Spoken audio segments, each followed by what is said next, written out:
Čevljar čevelj izdela s pomočjo modela, na katerega namesti kopito. Nanj nato pritrdi ukrojeno usnje. V pritrjevanju se preizkusijo tudi učenci osnovne šole Dolenjske Toplice. To je zelo težko delo, ker je treba dosti dela vložiti za en čevelj. Ni tako na hitro narejeno, kot si to predstavljaš. Čevljar Jože razloži, da za izdelavo enega para čevlja uporabi najmanj en dan. Pri tem mora biti natančen in potrpežljiv. Da treba več truda v to vložiti in da je treba za to vzeti si več časa. Zdaj, ko vem, kako so čevlji narejeni, bom veliko bolj jih šparal, ne bom jih tako hiter stran vrgel ali pa kaj takega. V Dolenjskih Toplicah se je v preteklosti s čevljarstvom ukvarjalo veliko ljudi. Bili so cenjeni mojstri in njihovo delo ni bilo lahko.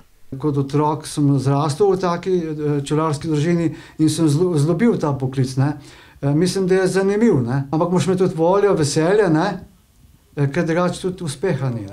Danes prevladuje industrijska izdelava čevljev. V tovarnah jih na dan izdelajo tudi po 1000 parov. Ni dobro, da so zdaj stroji tukaj prevzeli človeško delo, zaradi tega, ker pol ljudje pozabimo, kakšne zmožnosti imamo tudi sami, če delamo ročno.